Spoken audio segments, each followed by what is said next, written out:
Okay, the topic that we are going to discuss in this class is related to the elements of object model. Okay, so what do you mean by this elements of object model is nothing but what are that we are going to take as the components for the development of this object model. In the previous class we have seen about the principles that are there for the development of this object model, right?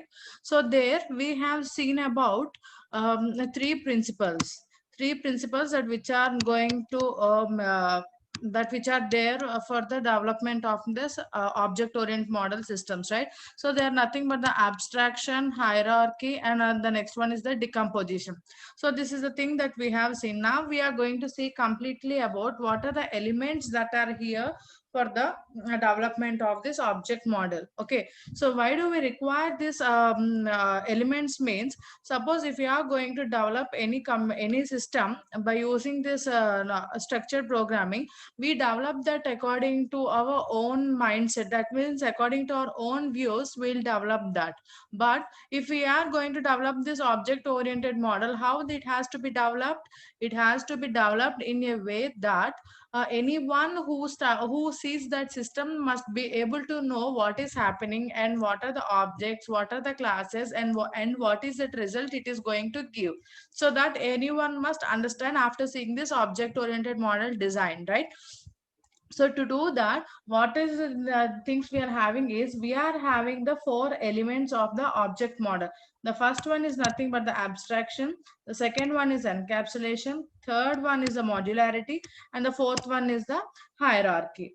Okay, so moving on to the first one, abstraction. So we have already studied what do you mean by this abstraction there, right? So abstraction means here, what is that means, it is going to give the specifications or description of problem or its solution. Okay, abstraction is nothing but it is defined as, yeah, as a description or specification of the system problem or its a solution. Okay, and the good abstraction means a good way of specifying this problem.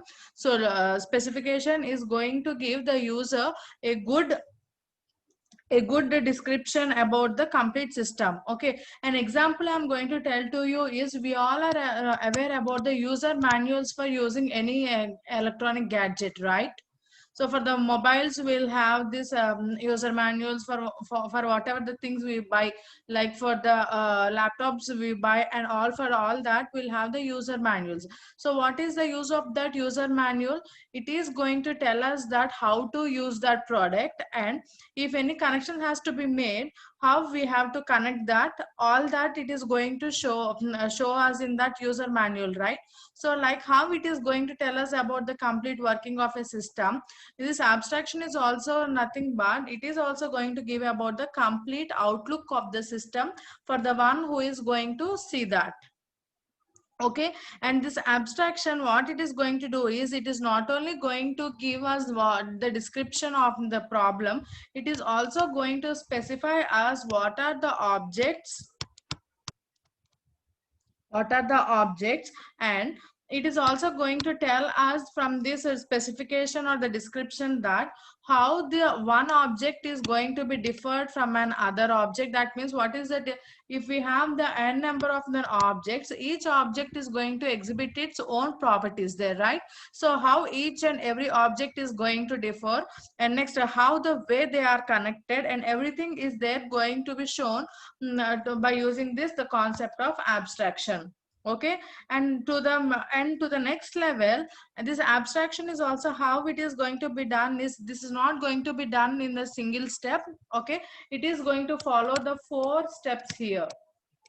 That means it is going to again have the four elements. Okay, this is going to include again these four. So what these four are, the first one is nothing but the entity abstraction, the second one is the action abstraction, the third one is virtual machine abstraction, and the fourth one is the coincidental abstraction. Okay, now we'll see first one, what do you mean by this entity?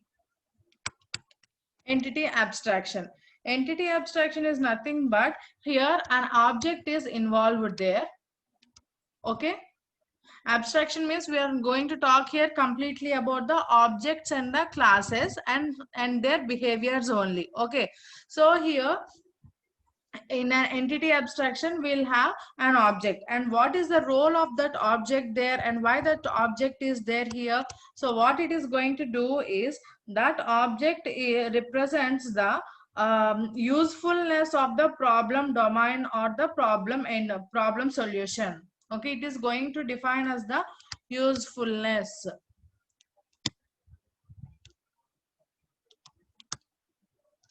Okay, next, the second one we are going to have is an action abstraction. What do you mean with this action abstraction is here also an object is involved here, and its purpose is what means it is going to tell the what all are the set of the operations that are happening with this objects is going to be set by this action abstraction.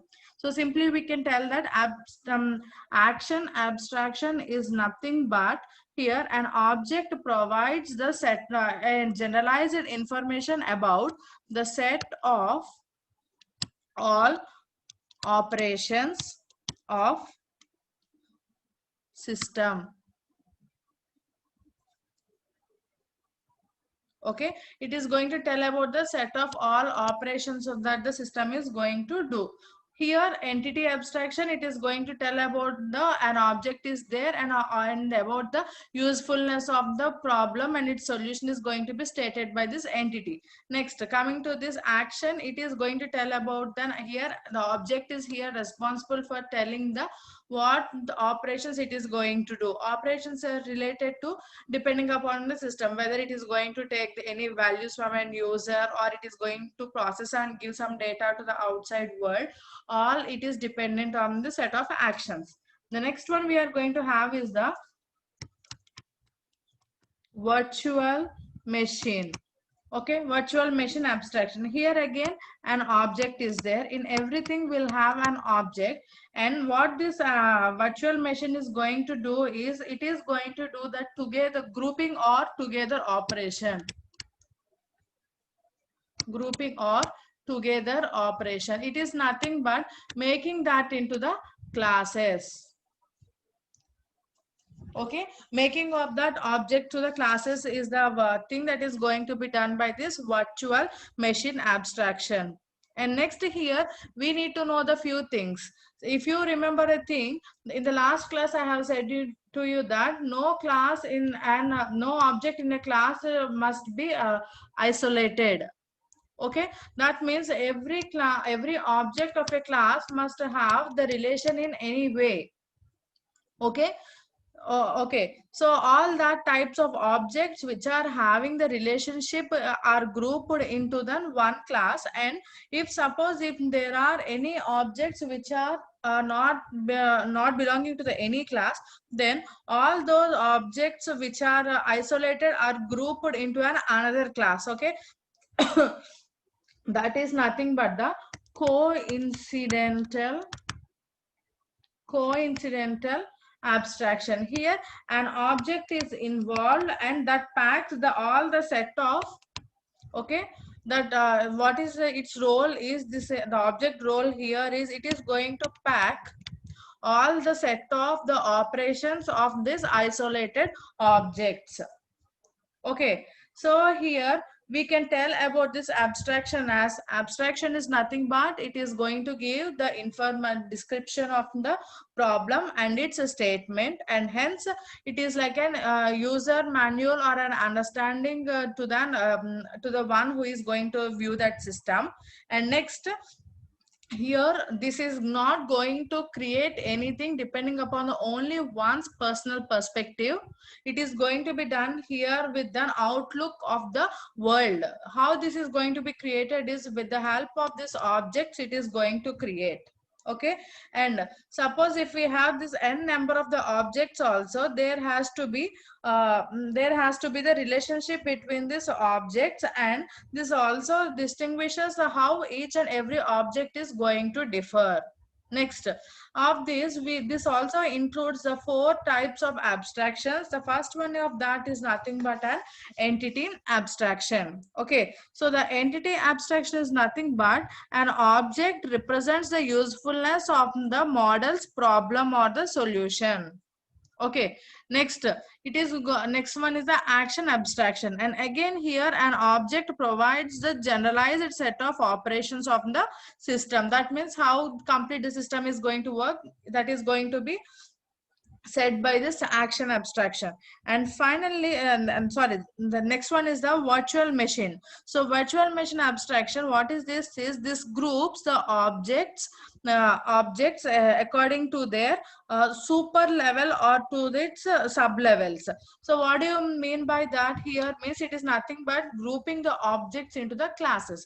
Then how it has to group is there is no limitation that all this has to be the super class objects, or all this has to be the subclass objects. Depending upon the this set of operations they are going to do, they have to be grouped into the classes.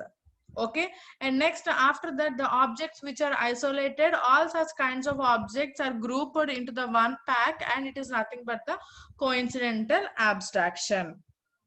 Okay, next, the next element is the encapsulation.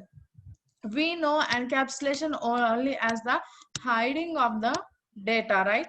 Encapsulation means nothing but we know only the hiding.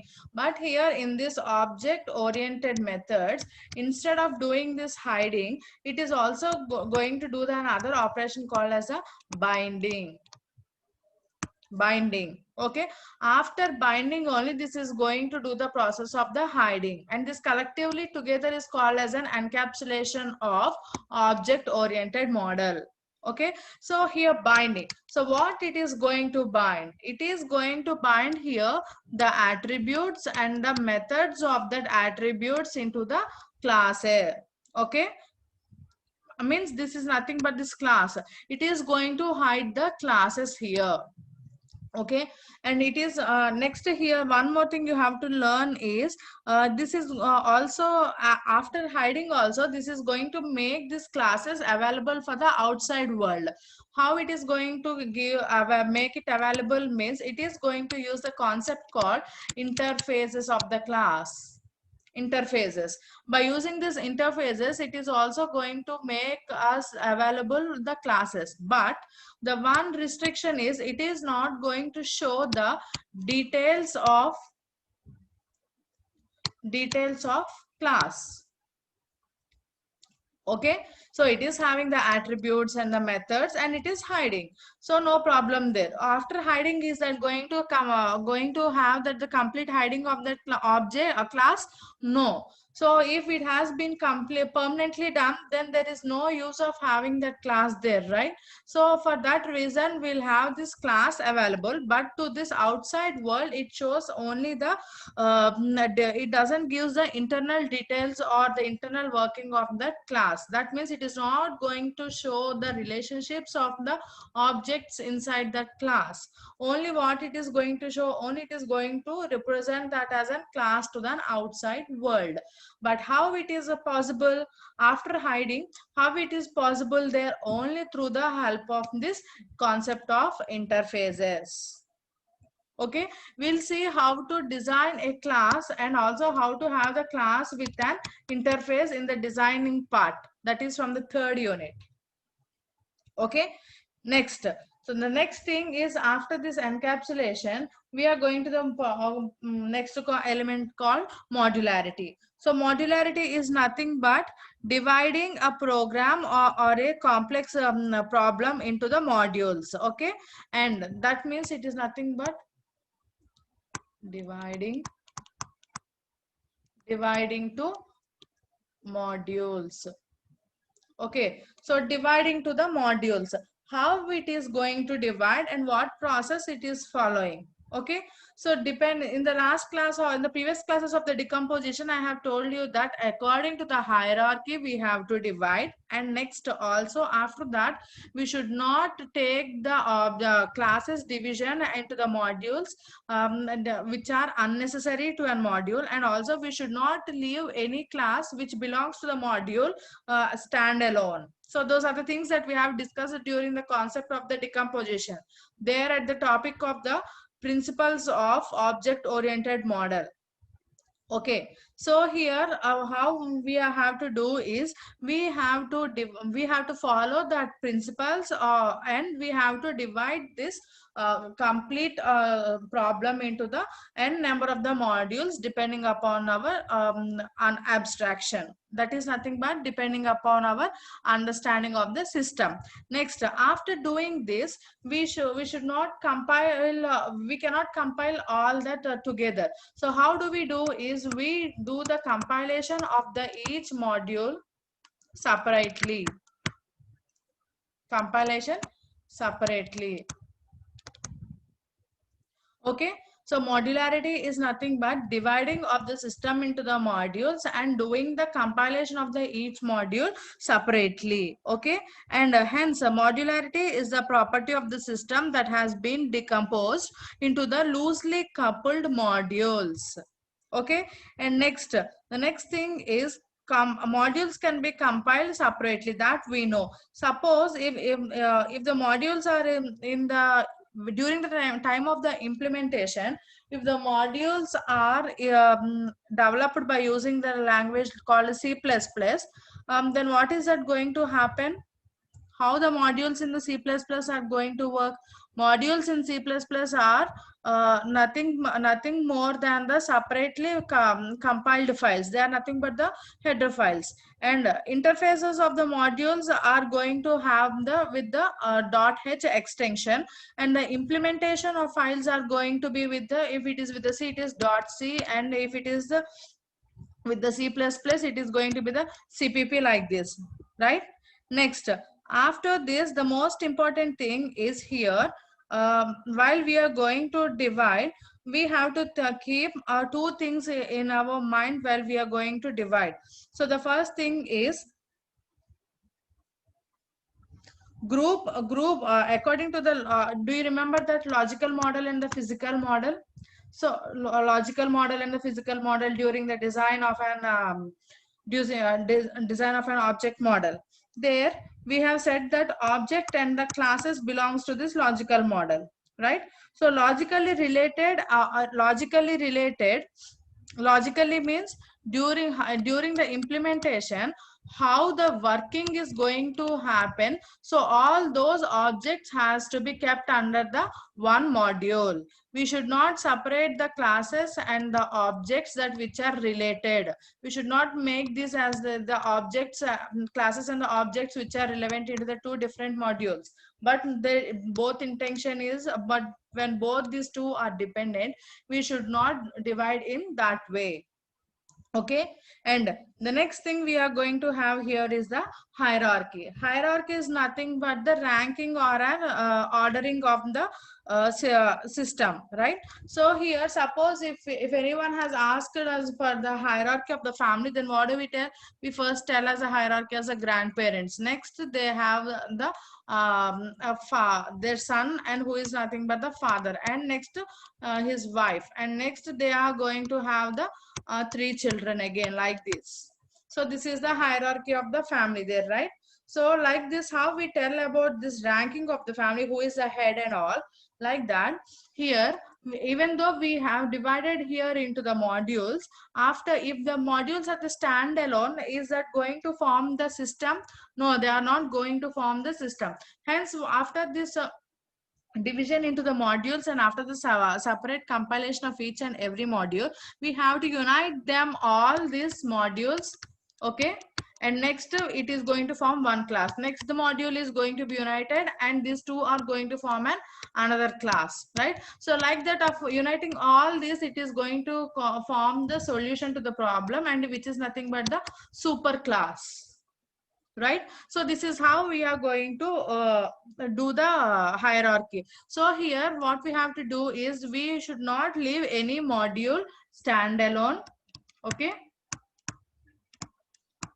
we should not leave any module standalone. And also we should have to from the abstraction we have to understand which module is having the priority, and according to that we have to do this hierarchical arrangement. Okay, and we have already seen that the part of and is a. Okay, so when we are going to use these two, part of is used for the to show the relationship between an object and the class, and next is a is going to show the relationship between the classes, right? Okay, and again here this hierarchy, it is going to use the concept of the single inheritance, next multiple inheritance, and aggregation. Okay, so what do you mean by the property of inheritance? Inheritance is nothing but acquiring or getting the properties of the parent to its child, right? So here we are going to show that with an example. So here what we are going to use is inherit. So this is the one class, main class, parent class, and this is the derived class of that parent. So this is a child class. So is this child class, as it is derived from this parent class, it is going to acquire the properties of this parent class also, right? And it may have additionally new features, but it also has the basic the all the properties that which this parent class exhibits, right? So here this one way of relationship is called as an single inheritance, and having the more than one relation is going to be the multiple inheritance, right? So here this is used to show the inheritance between the classes. So the term we are going to use here is a easier is the relationship that we are going to show for this inheritance. Okay, so if we take the example of the growing a plant, okay, growing plant system. Suppose we are going, we have a farm and we are going the n number of varieties of flowers and fruit plants and all that, right? Food grains and all. So like that we are going to have the all the plants there. And here, and we will have the growing plan. We have the different growing plan system. For the fruits we'll opt for the one system, for the flowers we opt for the one way of growing a plant, and for the food grains we use for the another method of growing a plant, right? So here all this belongs to the class of the, what is the main class?